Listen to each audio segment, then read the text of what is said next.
여러분 안녕하십니까? 2021년 9월 20일 오늘도 하나님께서 우리에게 주시는 생명의 말씀은 사사기 21장 16절로 25절 사사기 말씀의 마지막 장 마지막 단락으로 왔습니다. 제가 16절부터 봉독합니다. 회중의 장로들이 이르되 베냐민의 여인이 다 멸절되었으니 이제 그 남은 자들에게 어떻게 하여야 아내를 얻게 할까 하고 또 이르되 베냐민 중 도망하여 살아남은 자에게 마땅히 기업이 있어야 하리니 그리하면 이스라엘 중에 한 지파가 사라짐이 없으리라. 그러나 우리가 우리 딸을 그들의 아내로 주지 못하리니 이는 이스라엘 자손이 맹세하여 이르기를 딸을 베냐민에게 아내로 주는 자는 저주를 받으리라 하였음이로다 하니라.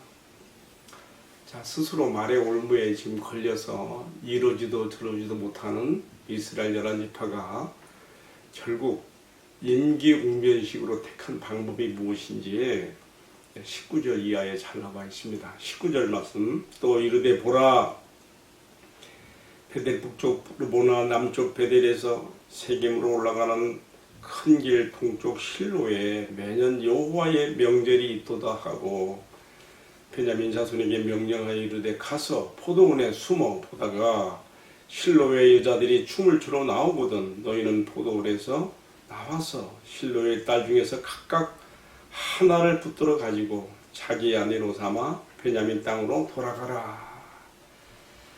여기까지가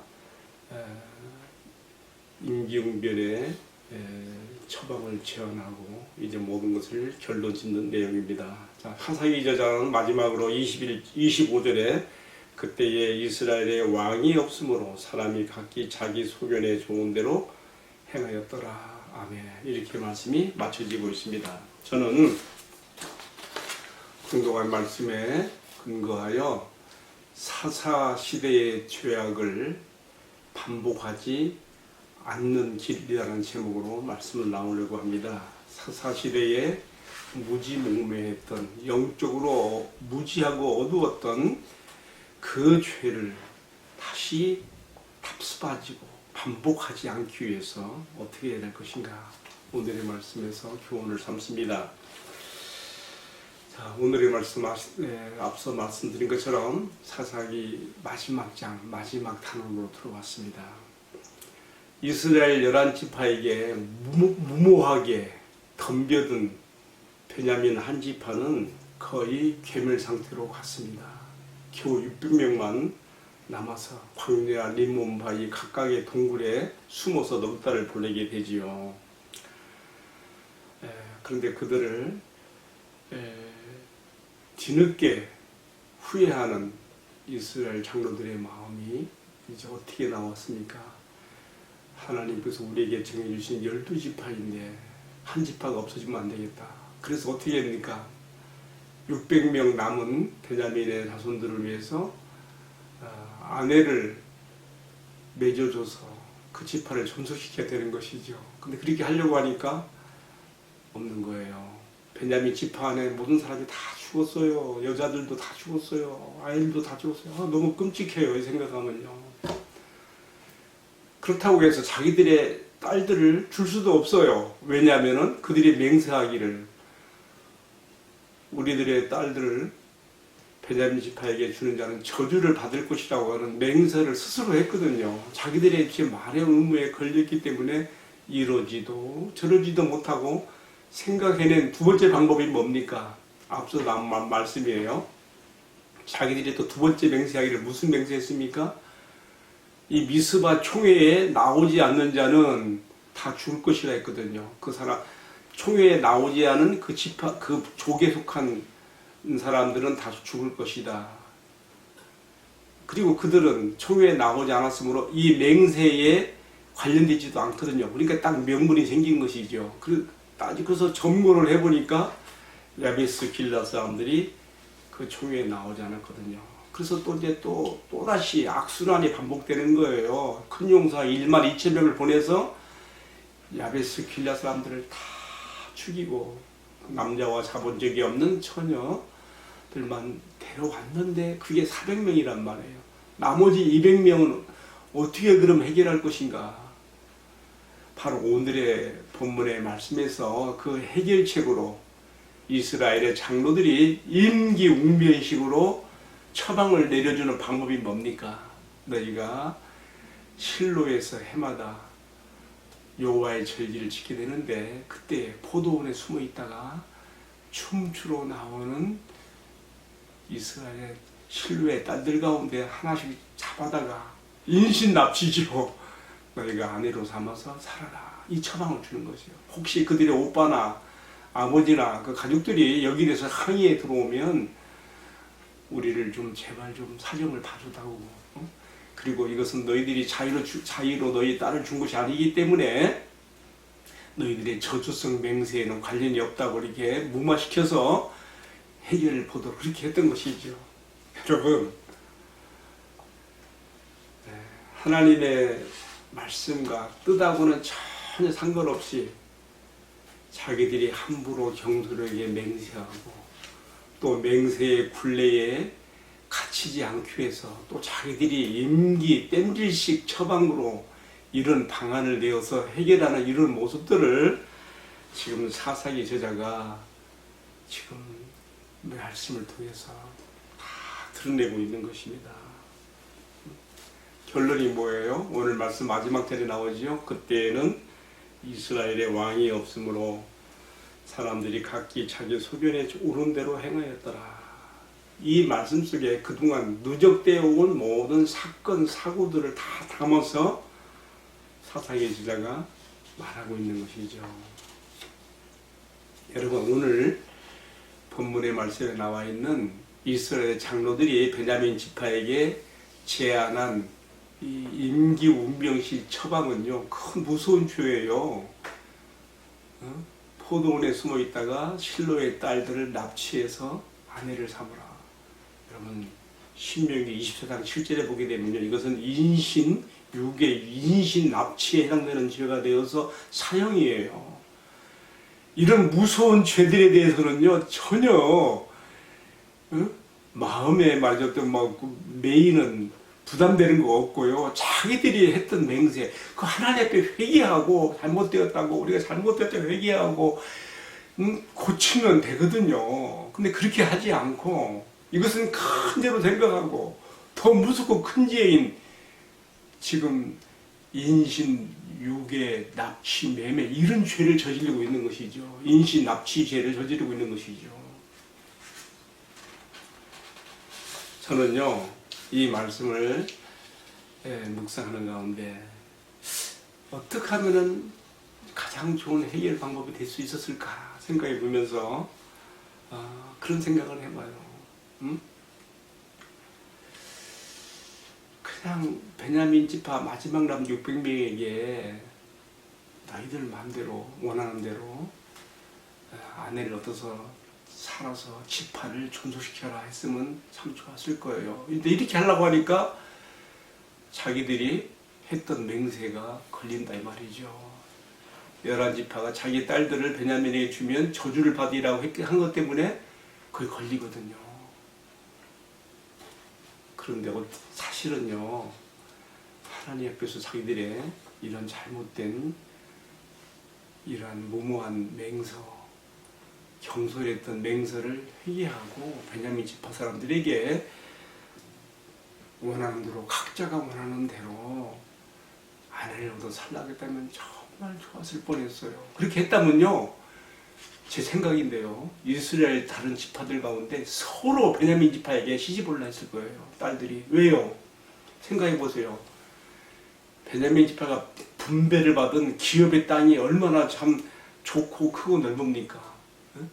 그들이 에브라임과 유다 지파 사이에 말이죠, 아주 중요한 요지를 차지하고 있는데 다 괴멸되고 600명만 남았으니까 그 기업의 지파의 기업을 유지하려니까 600명이 그래서 다 다시 나눠야 되거든요.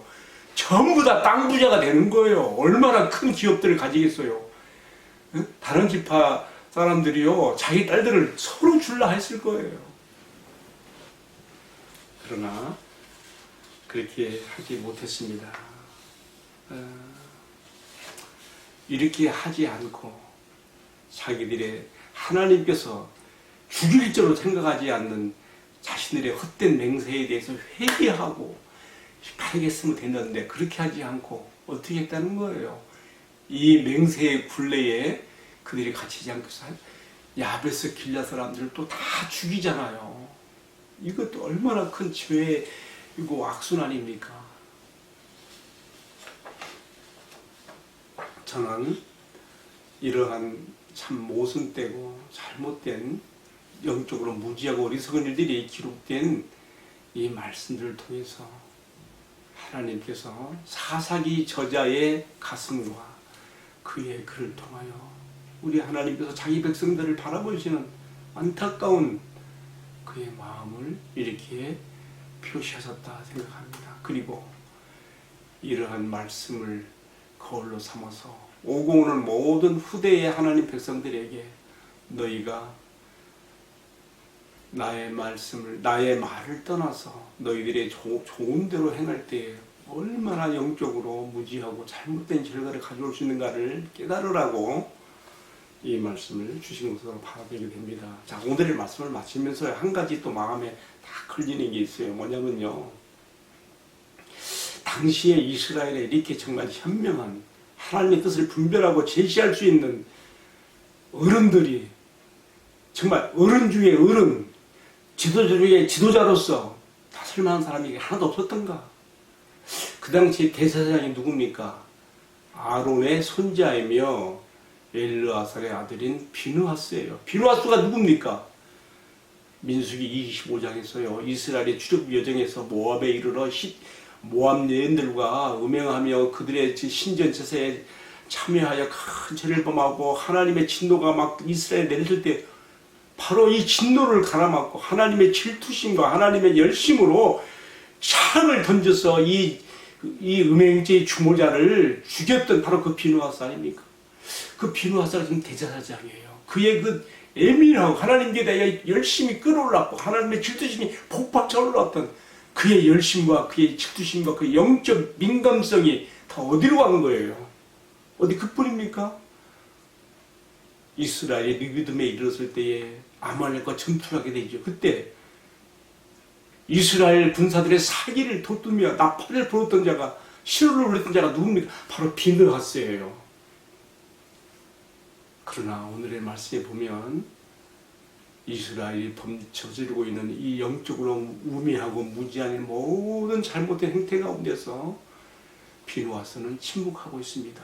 사실 대제사장이기 때문에 그의 말은요, 백성들의 모든 잘못된 것들을 제압하고 하나님의 뜻에 세울 수 있는 중요한 자리지요. 그러나 그의 지혜가, 그의 영적 민감성이, 하나님께 향한 열심과 그의 모든 영적 감각들이 다 어디로 갔는지 의문입니다. 저는 여기서 또 한 가지 교훈을 생각합니다. 사람이 겉사람은 후패하지만 속은, 바울은 그렇게 말했잖아요. 우리 겉사람은 후패하나 속은 날로 새롭도다. 대개 나이가 들어가고 노인이 되어가면 스스로 자기 안에서 움츠러들여서 영적으로도 무디어지고 사람이 소심하게 되어지고 위축될 수가 있는데 그렇지 않습니다. 겉사람은 후패하나 속은 날로 새롭도다 하는 하나님의 말씀처럼 우리는 그렇게 일어설 수가 있는 것이지요. 그러나 어른 중에 어른이며 지도자로서 나설 수 있는 비느하스의 침묵과 그가 다른 모든 이스라엘 장로들의 말에 묻혀서 함께 가버리는 것을 보면서 오늘 나이 많으신 이 한국교회의 지도자들, 또 교회의 지도자들, 어른들이 우리 마음에 깊이 새겨야 될 교훈도 되고 있습니다. 자, 이제 저는 오늘의 말씀을 마무리 짓니다. 여러분, 결국 이처럼 영적으로 무지하고 어리석은 우리를 변화시키고 하나님의 뜻 가운데 바로 세우며 내 눈에 보기 좋은 대로가 아니고 하나님 눈에 보시기에 좋았더라로 될 수 있는 그 길은 무엇입니까? 그 방법은 무엇입니까? 여러분, 너무 쉽고 단순하기 때문에 우리가 자주 이것을 잊어버리고 경시할 수가 있는데 그렇지 않습니다. 디모데후서 3장 16절, 17절에 사도 바울이 디모데에게 보낸 편지에서 기록되어 있습니다. 하나님의 말씀은, 모든 성경은 하나님의 감동으로 된 것으로 교훈과 책망과 바르게 함과 의로 교육하기에 유익하니 이는 하나님의 사람으로 온전하게 하며 모든 선한 일 행하기에 능력을 갖추게 하려 함이라. 여러분, 얼마나 귀한 말씀입니까? 우리가 입에 바른 소리로만 하나님 말씀이 소중해, 중요해, 그렇게 하는 것이 아니라 실제로 이 말씀을 읽고 묵상하며 마음에 새기고, 오늘 주신 말씀처럼 내 인생의, 내 삶의 표준이요 기준이며 내 발의 등불이며 앞길을 비추는 빛으로서 우리가 삼고 나가야 될 것을 사사기를 마감하는 마지막 장, 마지막 단락에서 다시 한번 마음 깊이 새기며 사사기를 마감하겠습니다. 기도하겠습니다. 사랑하시는 주님, 나의 생각을 앞세우고 나의 소견을 앞세워서 이미 주신 주님의 기록된 말씀 성경 밖으로 나가지 않게 하시고, 오직 주님의 말씀을 내 발의 등이요 내 길의 빛으로 삼아 이 어둡고 험한 세상을 주님 뜻 가운데 살아가는 은혜를 베풀어 주옵소서. 그리하여 내 눈에 보기 좋은 대로가 아니라, 내 소견에 좋은 대로가 아니라 하나님이 보시기에 좋았더라로 인생을 살아가고 영광을 돌리는 저희들이 다 되게 하여 주옵소서. 이 모든 말씀을 우리의 왕이 되시며 우리에게 생명과 빛이 되시며 길이 되시는 존귀하신 우리 주님 예수 그리스도의 이름으로 기도 올리옵나이다. 아멘. 예, 감사합니다. 마쳤습니다.